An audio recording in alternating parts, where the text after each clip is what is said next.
Good morning. It is my privilege and pleasure to be I'm Andrew Cohen. It is my privilege and pleasure to be the chair of the ISB research competition. This is, let me mention this, give a plug for this in the hopes of increasing participation in these events. This is a competition which is held once every 2 years, sometimes once every 4 years, and has two divisions: those who are still enrolled in school and those who are out in the world, the student and the professional divisions. In each division we give a first prize, and the winner of that prize presents their paper at the ISB convention and then revises their paper for publication in the online journal of Base Research. So I do not make the decisions myself. There's a committee that makes the decisions, and I organize. The committee this year was Fumi Tomita, Fiona Palmer, and Sarah Lahansky. So let me just say I appreciate very much the work that they put into this event. So we have two papers to be read, and first I'm going to introduce Victoria Bakewell, the winner of the student chapter. Victoria is a DMA student at the University of Miami here in Florida, and she will introduce her topic.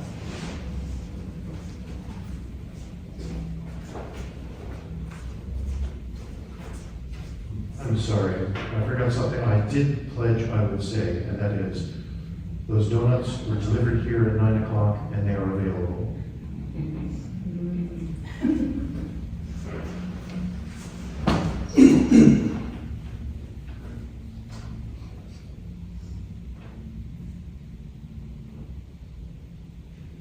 All right, well, thank you so much for that introduction, Professor Cohn. As I get set up here, I just wanted to say thank you all for joining us. I know it's just a small crowd, but we really appreciate it. So, in Dr. Faustus, Thomas Mann described the double bass as majestic and sonorous, capable of harmonics like veiled magic, but it wasn't always heard that way. Early on, the bass was technically inconsistent and poorly understood. The double bass was caught in a crowd of competing low-string instruments and had yet to distinguish itself as essential.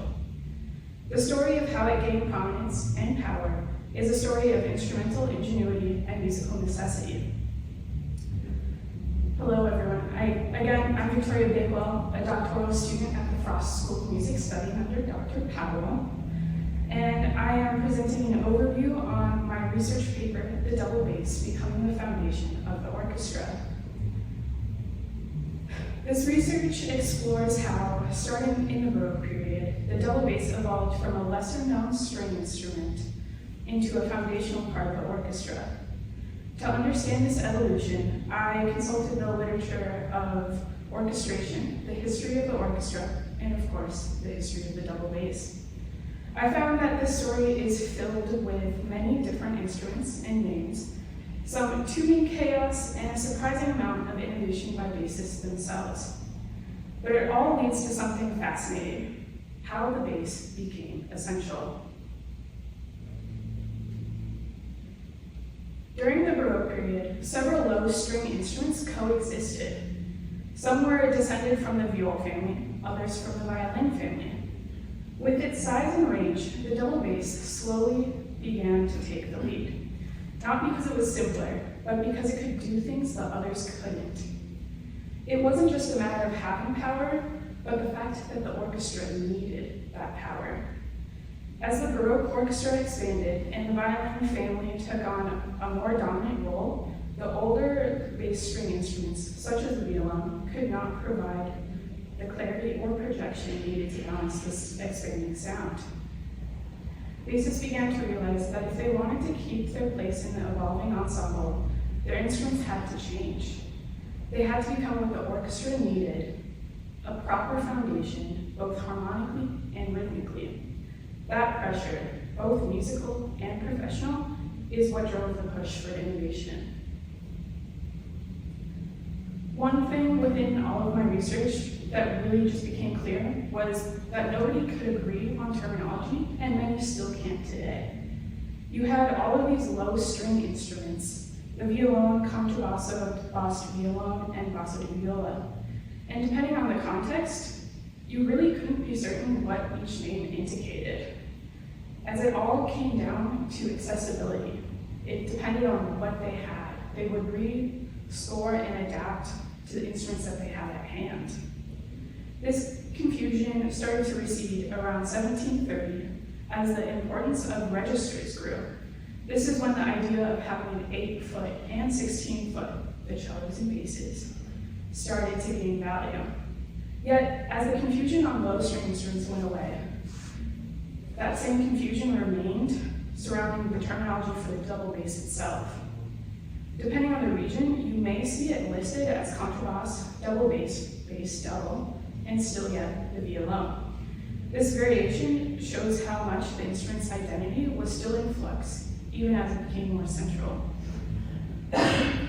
Just like terminology, tuning varied across Europe. At one point, at least 6 different tuning systems were used in Germany alone.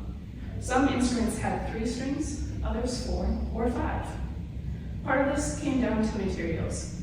Some places didn't have the necessary gut or wire. A significant part was comfort and familiarity with what the players already had. If you had trained on one tuning system, switching meant relearning how to navigate the instrument. So bassists were stuck between tradition and innovation. However, this period of experimentation ultimately led to the modern 4-string set we're familiar with today. As I mentioned earlier, these initial double basses were not technically consistent. They were harder to play, had a muddy, uneven tone distribution, and did not project well. But bassists started pushing for change. Luthiers started replacing the fingerboards and necks, removing extra strings, and reinforcing the interior, which allowed for heavier, tenser strings. By modifying their existing instruments, bassists achieved a sound that was louder, more focused, and more rhythmic. These changes were practical, but they were also foundational. The bass gained power not only to support, but to drive the ensemble forward. This quote from Paul Brunn sums it all up. All of those adjustments gave increased carrying power to an instrument which had one quality and perfection: energy. The double bass changed not just in shape or sound, but gained the power to energize an entire ensemble. It wasn't just holding a pitch anymore. It was helping shape the feel of the music, the rhythm, and the breath of the orchestra. As the violone faded, the bass stepped into its shoes, not just as a harmonic anchor, but as a timekeeper. The clarity from structural changes gave it the edge it needed to reinforce the ensemble's pulse. This perfection of energy wasn't just about tone, it was about timing. And it did that because of all of these incremental changes over time, because bassists took the initiative to adapt to what the orchestra needed.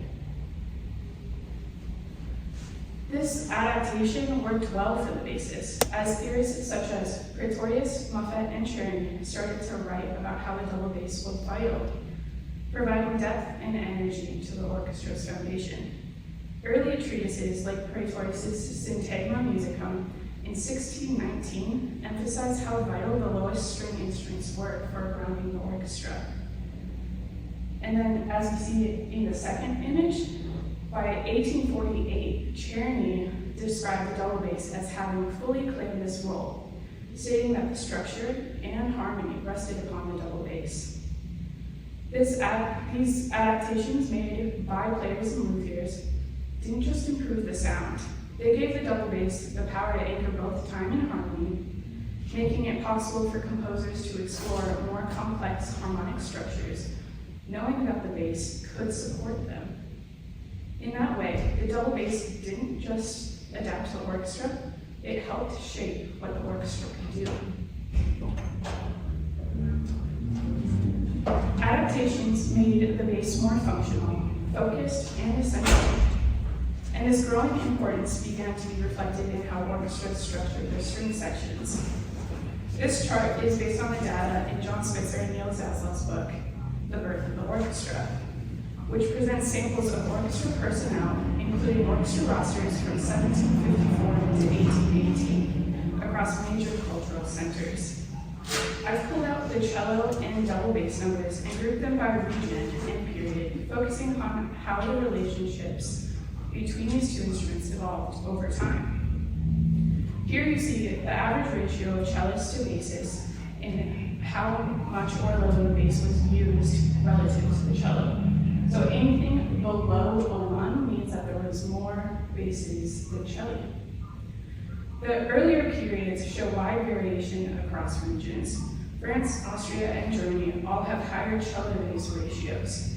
But France is especially striking, as several French orchestras didn't actually employ basses, and that information had to be left out of this chart. Italy, on the other hand, stands out for its consistency. In every time frame, Italian orchestras included more basses than celli in the ensembles that appear in the data sample.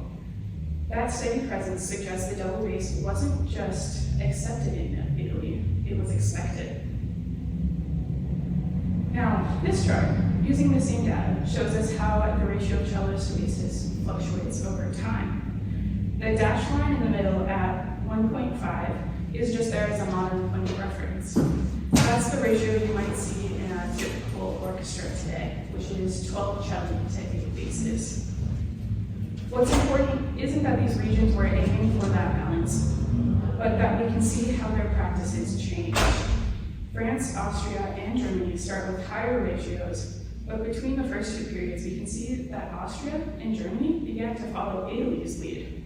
Their ratios dropped sharply, indicating a more rapid adoption of the bass, before eventually rebalancing in the later periods.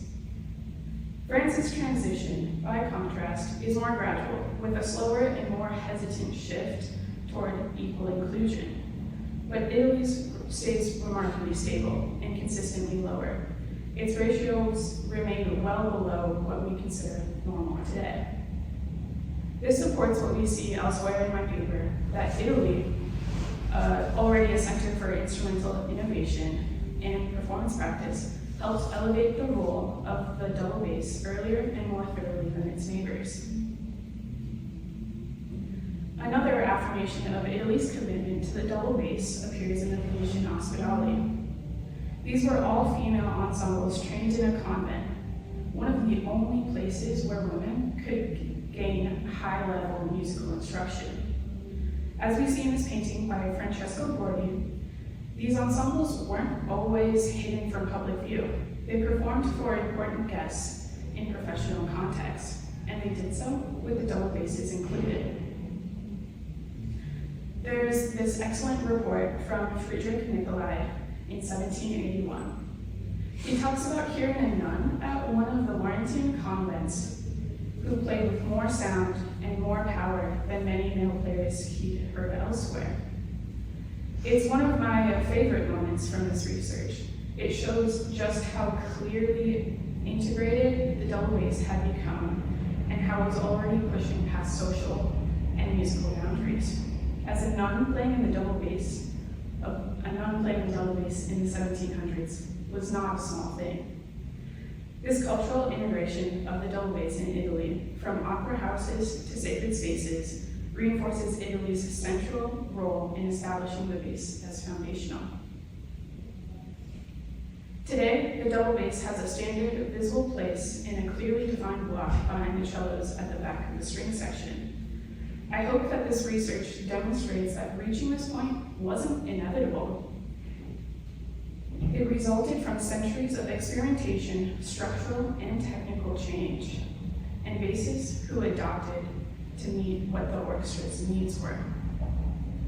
And because they adapted, we now have an instrument that is expected, not optional, and capable of anchoring the ensemble in both harmony and rhythm. That transformation, which began in the Baroque era and shaped what the orchestra could become. Italy's embrace of the double bass set a powerful example of how the instrument could function at the heart of the ensemble. But lasting change came from bassists across Europe who reimagined their instruments, experimented with structure and tuning, and met the growing demands of the orchestra. The double bass didn't earn its place through simplicity or convenience. It earned it through persistence, adaptability, and the choices of those who played it. Well, thank you so much for listening, and I hope that this presentation has helped you understand that the story of the bass is really about the people who played the instrument and those who helped create and fix our issues, and everything that they made possible. Thank you so much.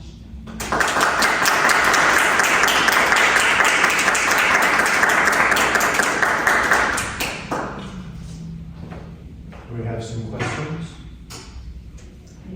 Actually, I do. I wondered if you have looked at the Daniels orchestral music online to see double bass representation in repertoire from the time that you were in England. I have.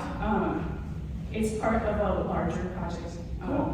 This is all kind of feeding into the same direction as my dissertation, where I'm really focusing on the narrative of the bassists themselves and improving change. Okay, great. Thank you.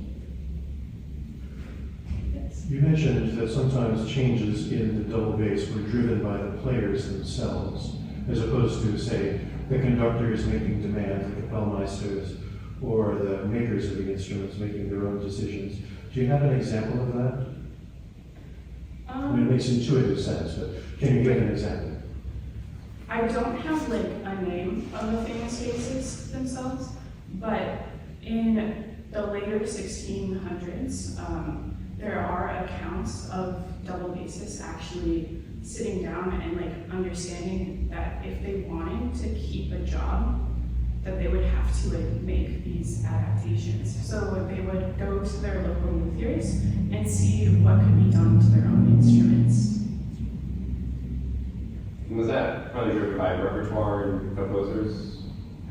A lot of it was, I mean, yes, it's driven by the context of the orchestra itself. As I was kind of mentioning, the double bass led to more complex harmonies being allowed throughout music because it could create that low foundation. So it was kind of like, you know, like the chicken or the egg situation. It's composers and bassists and orchestral conductors that all saw that this space needed to be filled. But from my research, I've seen that it was the bassists themselves that went and decided that they would be the ones to fill this position. At the end of your presentation, I really was drawn to the picture of the split bass section. You have one half of the section on one side of the stage and another half the other. Where is that? What orchestra is that? That was the Boston Symphony in 1882. Are there any other models? I know we see, like you had Minnesota, which is on the right side, which is still probably the most prevalent. Right. Some people put it straight back. Yeah. Some people put it like across. They put it on the left side for some reason. But and then this, are there any other? Do you come across any other models of bass placement? There are quite a few seating charts of really early orchestra structures. There's quite a few of even Beethoven's orchestra, and a lot of them have the basses kind of spaced out around. Like they wanted to do a more surround sound system with the double basses because it just was the lowest instrument. Some orchestras had yet to have like the tuba or low brass join them, so the double bass needed to be that back wall of sound behind the upper strings. Do you think you could persuade your conductor to give it a try and see what it sounded like? I think I could. I think Maestro Schwartz at Frost would actually be kind of like gung-ho about it. He really likes the double basses. He likes it when we have like 12 of us on stage. I have sat actually in a few orchestras where it was in a high school setting, I was coaching, but we ended up having the basses just spread out across the string orchestra, and it actually worked really well to help all of the different sections blend together. All right. Thank you. Perfect, thank you for your time.